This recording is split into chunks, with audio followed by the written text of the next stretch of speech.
Hello student, कल हमने शुरू किया है कैपेसिटेंस ऑफ कंडक्टर। और कैपेसिटेंस में मैंने क्या बताया था कि अगर किसी कंडक्टर को आप बाहर से और चार्ज देते हो तो उसको चार्ज देने की वजह से क्या होता है, पहले से जो चार्ज प्रेजेंट है वो आने वाले चार्ज को क्या करता है, रिपेल करता है, यानी कि प्रतिकर्षित करता है। और इस प्रतिकर्षण की वजह से एक प्रतिकर्षण बल लगता है, और उस बल के विरुद्ध अगर हमें चार्ज को देना है तो हमें कुछ काम करना पड़ता है ना, वर्क करना पड़ता है। और ये जो वर्क डन होता है वही पार्टिकल में एनर्जी की फॉर्म में स्टोर हो जाता है, जिसकी वजह से अगर आप चार्ज बढ़ाओगे तो पोटेंशियल भी क्या होता है, इंक्रीज़ होता है। पोटेंशियल इंक्रीज़ होगा, और उस पोटेंशियल के लिए हमने क्या बताया था कि चार्ज जो दिया गया है वो पोटेंशियल की कैसा होता है, प्रोपोर्शनल। जितना चार्ज दोगे पोटेंशियल भी उतना ही इंक्रीज़ होगा, यानी कि दोनों डायरेक्टली प्रोपोर्शनल होता है। समझ में आ गए? तो Q इज इक्वल टू, फिर कांस्टेंट लगाएंगे हम, एक प्रोपोर्शनलिटी को हटाएंगे तो वही क्या है, कैपेसिटेंस। तो इस तरीके से कैपेसिटेंस जो है वो Q और V का रेशो है, ठीक है। लेकिन हम इसको इस तरीके से नहीं बताएंगे। फिजिक्स की डेफिनेशन क्या होगी कि एक चार्ज को अगर उसका पोटेंशियल 1 वोल्ट बढ़ाना है, किसी भी कंडक्टर को दिया जाने वाला वो चार्ज कैपेसिटेंस कहलाता है, जो उस कंडक्टर के वोल्टेज में 1 वोल्ट की वृद्धि कर दे। बात समझ में आ गई? तो कैपेसिटेंस एक तरह से चार्ज ही है, हाँ। लेकिन कब है? तब है जब वो उस पर्टिकुलर कंडक्टर के वोल्टेज में 1 वोल्ट की वृद्धि कर दे। अगर 1 वोल्ट से ज़्यादा की वृद्धि कर दे, अगर मान लो 2 वोल्ट की वृद्धि करता तो C is equal to Q/2 आता। समझ में आ रही है? तो एक तरीके से अगर आप देखो तो कैपेसिटेंस एक तरीके से चार्ज ही है। तो किसी भी कंडक्टर को दिया जाने वाला वो चार्ज जो कि उस कंडक्टर के वोल्टेज में 1 वोल्ट की वृद्धि कर दे या 1 वोल्ट इंक्रीज कर दे, तो वो क्या कहलाती है, उसकी कैपेसिटेंस, यानी कि धारिता। तो हमने क्या कहा था, if due to given charge potential of the substance is increased by 1 volt, then given charge is equal to the capacitance of the conductor. तो यहाँ तक का हमारा काम हो गया था। मैंने आपसे कहा था कि ये चीज़ निकालना, अभी पूछूंगी आपसे, पहले उससे पहले आप ग्राफ वगैरह प्लॉट कर लीजिए, ठीक है। देखें तो आज हम देखेंगे कि C is equal to Q/V तो हो गया, लेकिन इसके अलावा कैपेसिटेंस और किस किस चीज़ को बताता है। जनरल बेसिक डेफिनेशन फिजिक्स के हिसाब से जो थी वो हमने देख ली कि कैपेसिटेंस क्या होता है, जो 1 वोल्ट की वृद्धि कर दे। तो जो दिया गया चार्ज जो 1 वोल्ट की वृद्धि कर दे वो कैपेसिटेंस होता है। लेकिन कैपेसिटेंस ऑफ द कंडक्टर जो होता है वो किस चीज़ को मेज़र करता है, मापता किस चीज़ को, एक्चुअली वो मापता है, that is the measurement of ability of conductor to store charge. ये मैंने आपको स्टार्टिंग में बताया था कि कोई भी कंडक्टर कितना चार्ज अपने अंदर स्टोर कर सकता है, वो कैपेसिटी कौन बताती है, कैपेसिटेंस बताती है, ठीक है। तो हम क्या लिखेंगे, the capacitance of a conductor is measurement of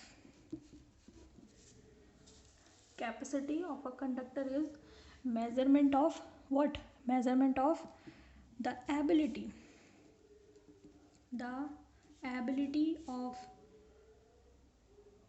of conductor to store charge, यानी कि उसकी आवेश को स्टोर करने की जो क्षमता है किसी भी कंडक्टर की, वो किसको बताती है, उसके कैपेसिटेंस या फिर उसकी धारिता को बताती है। समझ में आ गई? तो हर कंडक्टर की एक कैपेसिटी होती है, उस मैक्सिमम वैल्यू तक ही वो चार्ज को होल्ड कर सकता है, ठीक है। इससे ज़्यादा अगर आप दोगे तो कोई फ़ायदा नहीं है उसको, वो लेगा ही नहीं उस चार्ज को। उसकी एक कैपेसिटी है, उस कैपेसिटी तक ही वो अपने अंदर क्या करेगा, चार्ज को स्टोर करेगा। समझ में आ गई? तो जैसे जैसे अगर आप चार्ज इंक्रीज़ करोगे वैसे वैसे उसका पोटेंशियल भी इंक्रीज़ हो जाता है, और एक टाइम पर जाकर क्या हो जाता है, मैक्सिमम हो जाता है। समझ में आ गई? तो अगर आप ग्राफ प्लॉट करो, if a graph is plotted PLOTTED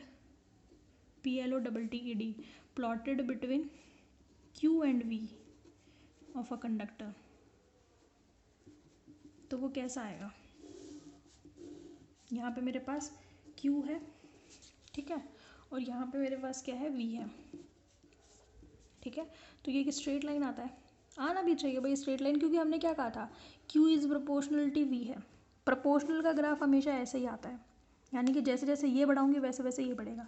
अगर यहाँ है तो पोटेंशियल को चार्ज इतना बढ़ेगा, यहाँ है तो इतना बढ़ेगा, यहाँ है इतना बढ़ेगा। सब पॉइंट्स को मिला दोगे आप तो क्या मिलेगी, एक स्ट्रेट लाइन ही तो मिलेगी।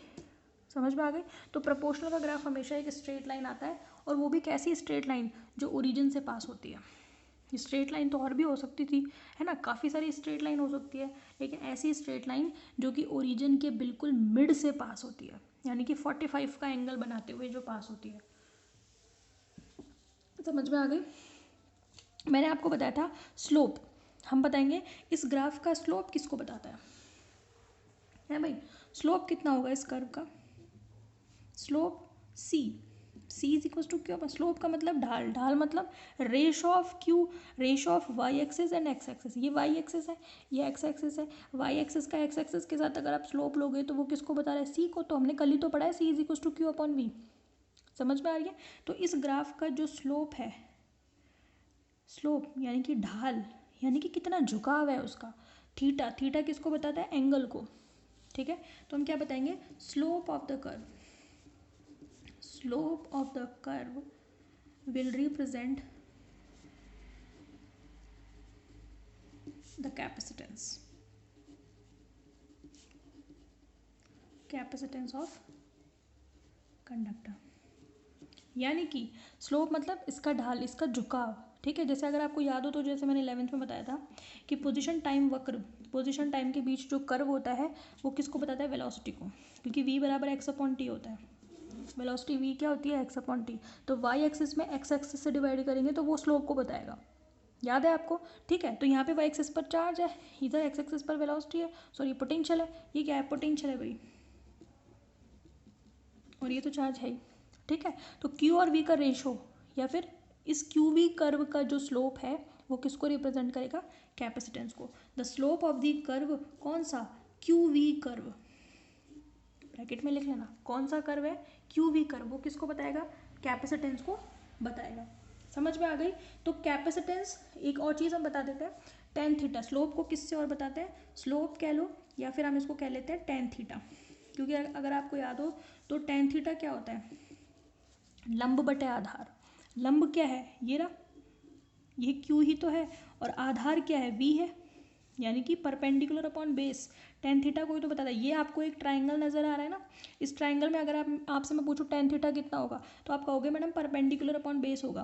तो ये इसके पैरेलल कौन है, ये है, तो ये तो क्यू हो गया, और एक्स एक्सिस में ये है तो ये वी हो गया। तो क्यू और वी का रेशो टेन थीटा कोई तो बताएगा। तो स्लोप हमेशा किस में मेजर किया जाता है, टेन थीटा से बताया जाता है। समझ में आ गई। ये बात भी मैं आपको क्लासेस में पहले बता चुकी हूँ। ठीक है, एक बार रिकॉल करा रही थी। ठीक है, तो ten theta is equal to क्या हो गया, Q upon V is equal to C आ गया। बात समझ में आ गई। अब देखिए कि कैपेसिटेंस ऑफ अ कंडक्टर किस किस बात पर डिपेंड करता है। तो हम कहेंगे the capacitance of a conductor depends upon, ये भी पूछा जाता है पेपर में, डिपेंड्स अपॉन इट्स शेप। किसकी शेप, कंडक्टर की शेप, इट्स शेप, साइज पर डिपेंड करता है, and any other conductor in surrounding. यानी कि अगर एक पर्टिकुलर कंडक्टर के पास और कोई भी कंडक्टर प्रेजेंट है तो एक दूसरे के कैपेसिटेंस एक दूसरे को इफेक्ट करेंगे। ठीक है, किसी भी कैपेसिटर की, जिसकी भी कंडक्टर की आप कैपेसिटेंस देखना चाहते हो तो उस कंडक्टर की शेप क्या है, किस शेप का है, किस साइज़ का है, वो भी किस बात को फ़र्क देगा, कैपेसिटेंस को, कि उसका कैपेसिटेंस कितना होगा।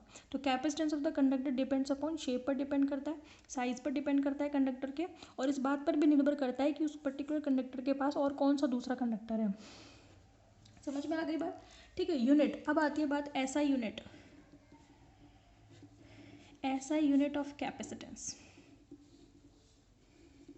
जो होती है वो क्या होती है, कल हमने देखा था C is equal to Q upon V होती है। तो Q की कितनी हो गई, कुलाम, और V की क्या हो गई, वोल्ट। तो कुलाम पर वोल्ट इज द ऐसा यूनिट ऑफ कैपेसिटेंस। समझ में आ गई। इसी को हम क्या बोलते हैं पता है आपको, farad. It is called farad. क्या बोलते हैं इसको, फैरड इज इक्वल टू होता है कुलाम पर वोल्ट। ठीक है, कुलाम बटे वोल्ट किसको बताता है? फैरड को। तो एक तरीके से 1 farad is equals to 1 coulomb divided by 1 volt. 1 C मतलब 1 कुलाम डिवाइडेड बाय 1 वोल्ट, ये किसको बताता है? फैरड को। तो फैरड को आप सिंपली फैरड भी लिख सकते हो या फिर आप उसको कुलाम पर वोल्ट भी। जैसे आपको पता है हमने बल की यूनिट बताई थी न्यूटन, तो न्यूटन क्या होती है? न्यूटन होती है F is equals to M में। तो इसका होता है किलोग्राम इंटू मीटर पर second square. Kilogram into metre पर सेकंड स्क्वायर को हम न्यूटन भी कहते हैं। बिल्कुल वैसे ही कुलाम पर वोल्ट को भी हम क्या कहते हैं? फैरड। तो अगर आपसे कोई कहे एक फैरड की डेफिनेशन बताओ, तो एक फैरड की डेफिनेशन क्या होगी? एक फैरड की डेफिनेशन होगी कि अगर किसी कंडक्टर को 1 कूलम चार्ज देने पर उसका वोल्टेज 1 वोल्ट बढ़ जाता है तो उसकी जो कैपेसिटेंस होगी वो किसके बराबर होगी? 1 फैरड के बराबर। तो डेफिनेशन दे दें हम, डेफिनेशन ऑफ 1 फैरड पूछी जाती है भैया। डेफिनेशन ऑफ 1 फैरड, ठीक है, क्या डेफिनेशन होगी 1 फैरड की? ये सिर्फ एक सिंबल है, इसका सिंबल क्या होगा? सिंबल है इसका एफ। अगर आप फैरड को सिंपल ही दिखाना चाहो तो यहाँ पे दिखा है ना एफ। एफ क्या है? फैरड को बता रहा है, ठीक है। तो डेफिनेशन ऑफ फैरड क्या होगी? If 1 coulomb charge is given to the conductor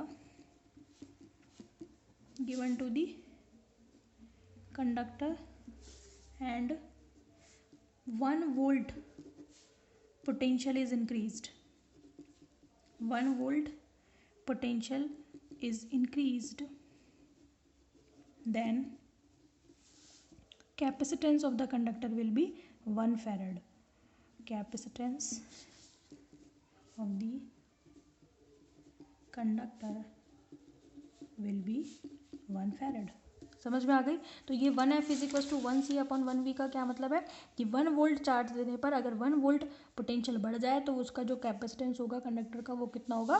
1 farad होगा। समझ में आई?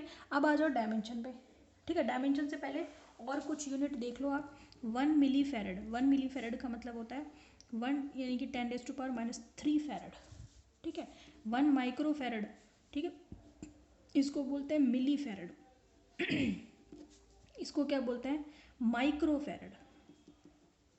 माइक्रो कितना होता है? 10⁻⁻6 फैरड, ठीक है।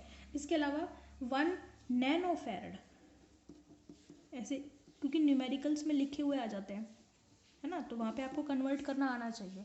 नैनो फैरड का मतलब होता है 10⁻⁹ फैरड। एक आता है pico farad, small P capital F, pico farad.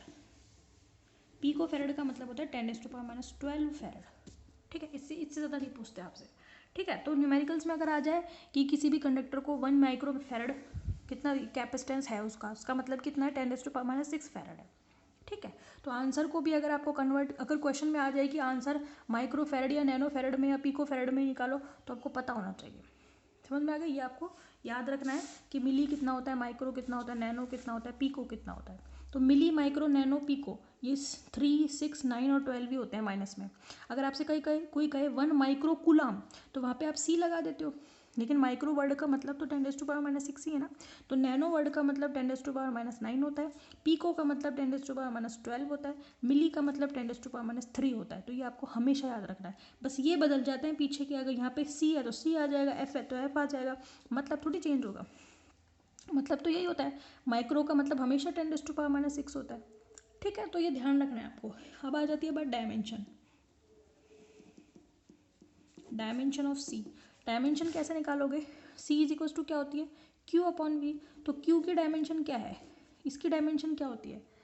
Dimension of C is equals to dimension of Q divided by dimension of we.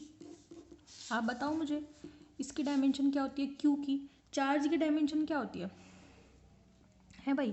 Charge की डायमेंशन आप कहाँ से निकालते हैं? करंट से। C is equals to Q upon T होते हैं, Q is equals to I into T होगा, यानी कि धारा इंटू समय चार्ज को बताएगा, ठीक है। तो हम ऐसे लिख सकते हैं ना, M1 L0 T1 A1, T1 A1 होती है चार्ज की, ठीक है।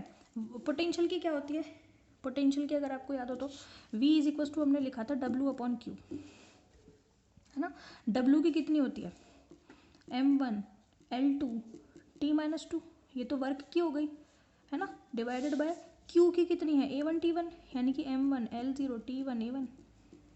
पहले नीचे वाला सॉल्व कर लो फिर ऊपर लेके जाएंगे, ठीक है। तो क्या आ जाएगा आपका ये, ऊपर वाला तो ऐसे का ऐसा रहने दो। मैंने पोटेंशियल की कहाँ से लिखी भाई, पोटेंशियल तो हम पढ़ चुके हैं ना, पिछला वाला टॉपिक हमारा पिछला चैप्टर पोटेंशियल पे ही था। तो हमने कहा था charge work per unit charge potential को बताता है। वर्क की हो गई M1 L2 T-2, चार्ज की हो गई M1 L0 T1 A1, ठीक है। ये जो T1 A1 है इनको ऊपर ले जाओ, ऊपर कहाँ, इसके ऊपर, यहाँ नहीं, यहाँ, ठीक है। टी को ऊपर लेके जाओगे तो ये -1 हो जाएगा, तो ये क्या बन जाएगा नीचे M1 L2 T-3 बन जाएगा, और A कितना बन जाएगा -1, ऊपर चला जाएगा ना। यहाँ नहीं लेके जाना, इसके ऊपर, दो डिनोमिनेटर है, ये अलग है और ये अलग है ऊपर वाला, ठीक है। अब इन दोनों को ऊपर ले जाओ तो C कितना आ जाएगा, देखो ऊपर लेके जाओगे तो M तो 0 हो जाएगा, अच्छा यहाँ पे M 0 आएगा, है ना। यहाँ पे ऊपर लेके जाओगे M 0 हो जाएगा, L -2 हो जाएगा, T कितना हो जाएगा 4 हो जाएगा ऊपर जाकर, और A कितना हो जाएगा 2 हो जाएगा, ठीक है। तो ये किसकी डायमेंशन हो गई, डायमेंशन ऑफ C। याद रखनी है आपको, निकालना भी आना चाहिए, याद भी होनी चाहिए। तो M0 L, M0 क्यों आएगा, एक मिनट रुको, यहाँ पे M0 आएगा ना, ये M0 है तो फिर ये M-1 हो गया, ठीक है। तो M-1 L -2 T4 A2, यहाँ पे 0 है भाई, Q में थोड़ी ना आता है मास, ठीक है। तो ये 1 ऊपर जाएगा तो -1 ही तो रहेगा, तो यहाँ पे -1 है।